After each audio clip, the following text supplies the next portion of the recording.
हंसना आता है, कब्रिस्तान के अंदर में हमें हंसी आ रही है। समझने की ज़रूरत। एक अल्लाह वाले थे, बड़े सखी, जो भी आता इसको दे देते, ले भाई तू ले जा। इतना देते कि कभी कभी हजरत के पास देने के लिए कुछ नहीं होता था, तो दूसरे लोगों के पास से कर्जा ले लेकर गरीबों की मदद करते, मांगने वाले को देते थे। इतने बड़े सखी दिल अल्लाह वाले थे। ध्यान से सुनिए। एक मर्तबा वो अल्लाह के वली बीमार हो गए। अब लोगों को, गांव वालों को पता चला कि ये अल्लाह के बंदे अब बीमार हैं, मरने के करीब हैं। तो हजरत ने जिन जिन के पास से कर्जा लिया था वो सारे लेने वाले हजरत के घर पर आ गए और आकर कहने लगे कि हजरत अब तुम्हारे जाने का वक़्त आ गया है, हमारा कर्जा हमें दो।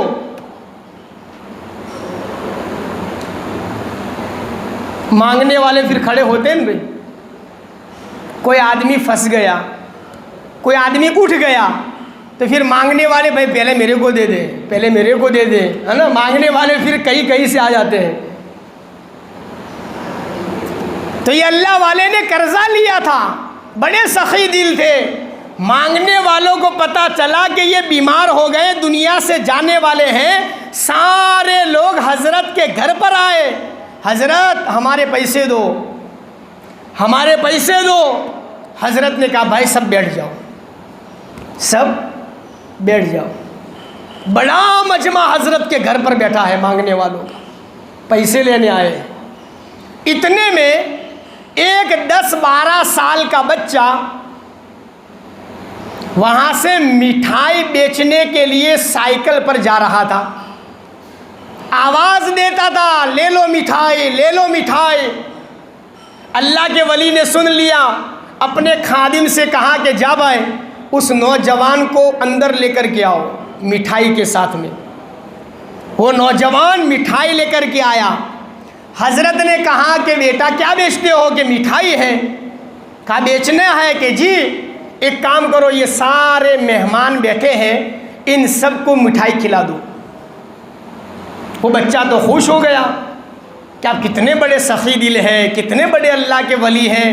पूरे दिन में मिठाई लेके फिरता, तब भी मेरी मिठाई पूरी न होती, आपने 5 मिनट में पूरी मिठाई खत्म कर डाली। बड़ा खुश हो गया बच्चा। बच्चे ने सारे लोगों को मिठाई खिला दी, मिठाई इसकी पूरी हो गई। बच्चे ने हजरत से कहा कि हजरत मेरे पैसे लाओ। हजरत ने कहा भाई ये मजमा भी लेने के लिए आया है, तू भी लाइन में बैठ जा। ये मजमा भी लेने के लिए आया है, तू भी लाइन में बैठ जा, तुझे भी मिल जाएगा। बच्चा ये समझा कि कोई खादिम घर लेने गया होगा पैसे, कोई गया होगा कहीं से लेकर के आ रहा होगा। थोड़ी देर बैठा रहा, फिर बच्चा बच्चा होता है। आधे घंटे के बाद फिर खड़ा हुआ, हजरत मेरे पैसे मुझे दो, मुझे जाना है। कहा बेटा बैठ जा, इनको मिलेगा तुझे भी मिल जाएगा, इनका नंबर आएगा तो तेरा भी नंबर आ जाएगा, बैठ जा। अभी ये बच्चा समझ गया कि हजरत के पास पैसे नहीं है। ये रोने लगा, रोने लगा, आंखों से आंसू निकल आए। थोड़ी देर हुई, एक आदमी दरवाजे पर आया, दरवाज़ा खिटखिटाया। हजरत ने खादिम से कहा जा भाई जाकर देख और कौन लेने के लिए आया है। दरवाज़ा खोला तो देखा कि हजरत का एक पुराना मुरीद कहीं दूर दराज से हजरत के पास आया था मिलने के लिए। हजरत को देख करके अंदर आया, हजरत के करीब पहुंचा, हजरत से मुलाकात की और फिर कहने लगा हजरत ये पैसे, ये दिरहम मैं आपके लिए हदिया लेकर के आया हूँ। हजरत ने लिया, खादिम से कहा इन मांगने वालों को दे दो। सारे मांगने वालों का कर्जा हजरत ने अदा कर दिया। एक आदमी बैठा रहा, उसने कहा हजरत बात समझ में नहीं आई। कहा क्या समझ में नहीं आई भाई? कि हम सुबह से शाम तक बैठे रहे, देने वाला कोई नहीं आया। ये बच्चा अजीब किस्म का निकला, आधा घंटा भी नहीं हुआ कि इसके कहने पर अल्लाह ने निज़ाम चलाया और आपका खादिम पैसे देने के लिए आ गया। अल्लाह वाले ने फरमाया कि तुम सुबह से शाम तक बैठे थे, तुम में रोने वाला कोई नहीं था। एक बच्चा रोने वाला मजलिस में आया, अल्लाह ने उसके रोने को पसंद फरमाकर सारे लोगों के कर्ज़ों को अल्लाह पाक ने अदा फरमा दिया। अल्लाह को रोना बड़ा पसंद है। आज हमें रोना नहीं आता। एक जुम्मा मस्जिद में एक आदमी मिला रमज़ान में, कहने लगा मौलवी साहब मैं जब से समझदार हुआ तब से आज तक कभी भी मेरी आंखों में से आंसू नहीं निकले, मैं कभी रोया नहीं हूँ दुआ में।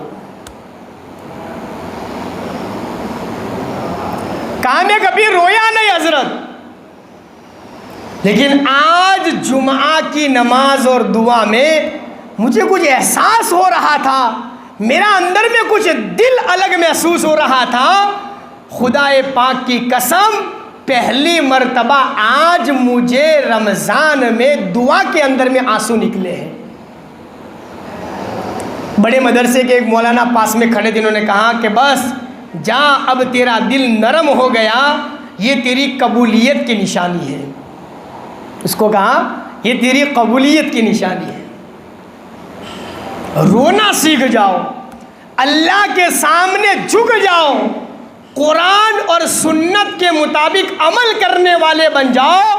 ये दुनिया तो क्या चीज़ है, अल्लाह लोहो कलम को हमारे ताबे कर देगा।